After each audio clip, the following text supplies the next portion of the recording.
अखिया तहरे रहिया ताके। अब चलते हैं, इतनी देर से आप इंतजार कर रहे हैं। अच्छा ये बताइए, उधर तो मुझे कोई दिख नहीं रहा है तेरा। अरे अरे सब दिख गए। कॉर्ड दिखाइएगा भैया, कॉर्ड। हो हमरा प्यार के बदला में बोला का दिल बड़ा हो कि तू जब दिल बड़ा हो दगा दिल बड़ा हो। गम के गीत में चलेंगे, लेकिन तब चलेंगे जब कल्लू हमारा साथ देंगे ना। कल्लू जी हमारा साथ देते हैं गम के गीत में, तो आप हमारा जब गम के गीत में साथ देते हैं ना। देखिए भाई, ये मेरे दोस्त होने के साथ साथ मेरा सब कुछ समझ लीजिए। हेलो कुछ हेलो बाक। अरे देखो ये गलत बात है, गलत बात।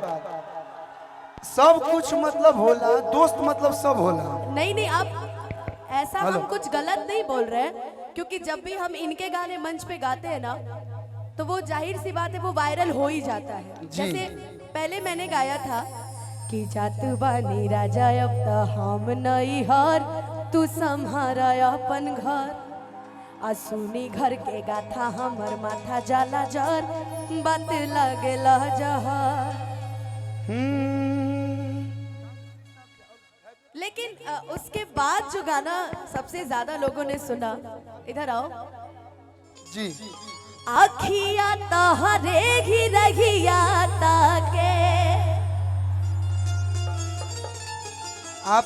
आपका जो मॉनिटर है बहुत तेजी से वाइब्रेट कर रहा है, इसको कंट्रोल। और इसका वोकल फट रहा। हेलो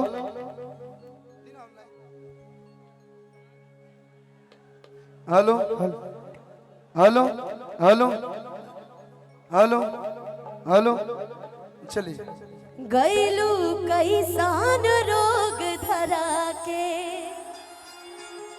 ई मिलन वाला माँ तड़पे छन छन। दिल हमार लागे कहीं ना ओ साथी रे, तेरे बिना भी क्या जीना, तेरे बिना भी क्या जीना ओ साथी रे, तेरे बिना भी क्या जीना, तेरे बिना भी क्या जीना। हो अखिया तहरे रहिया ताके। गैलो कैसान रोग धरा के ई मिलन वाला मान तड़पे छान छान, दिल हमार लागे कहीं ना। मैं इनके लिए एक बात बोलना चाहता हूं, बोल दूं कि तेरी मोहब्बत को हम पलकों पे सजाएंगे। आप बोल रही थी कि इधर लोग दिखिए नहीं रहे, हाय देखिए कि तेरी मोहब्बत को हम पलकों पे सजाएंगे, हम मर के भी हर रस्म निभाएंगे। देने को तो कुछ भी नहीं है मेरे पास, मगर तेरी खुशी मांगने खुदा तक भी चले जाएंगे। ओ साथी रे,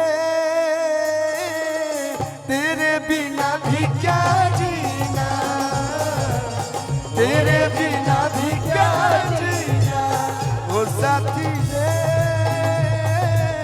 तेरे बिना भी क्या जीना।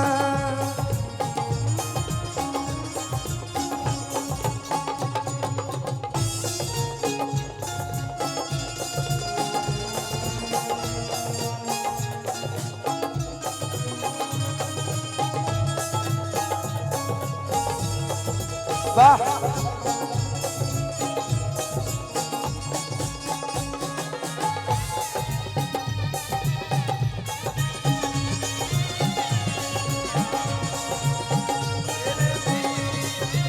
और सुनिए, जब आप हमारे पास होती हैं, जब ये हमारा भीरी रहेली तो एगो ही चीज होला भैया, जिंदगी लागे जन्नत जैसन रहेलू जब पास हो, बत्ती से जुड़ाला जियरा भरल बा इतना मिठास हो। वाह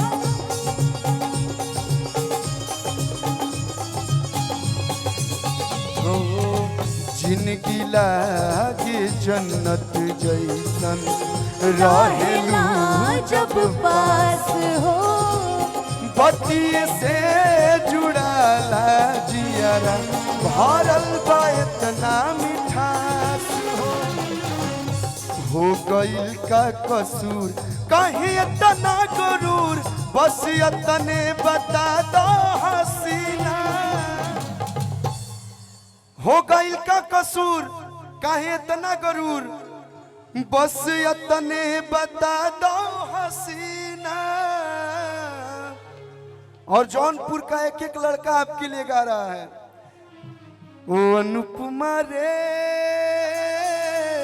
तेरे बिना भी क्या जीना, तेरे बिना भी क्या जीना, ओ साथी रे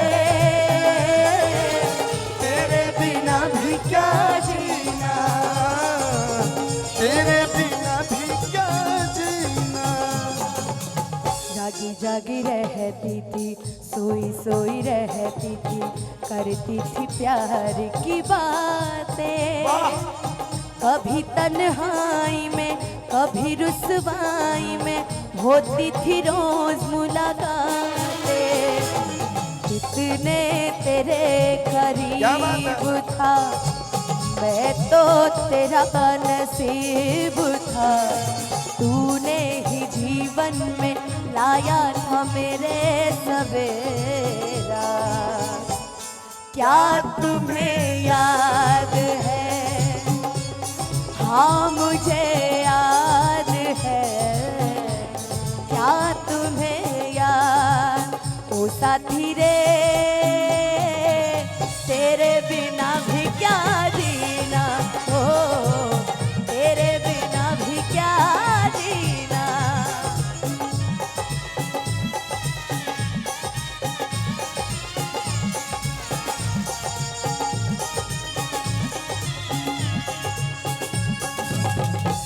कि ख्याल में डूबल तोहर बीते, हमारो दिन रात हो, खुश देखल चाहेला हमके, छोड़ी हजन तू साथ हो।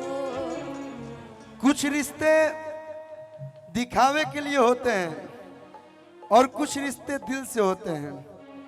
तो दिल से जौन रिश्ता होला भैया कबो छूटेला हो, कबो टूटेला, तो कभी नहीं टूट सकता है, क्योंकि यहाँ पे स्वार्थ नहीं है, निस्वार्थ हम लोग का रिश्ता है।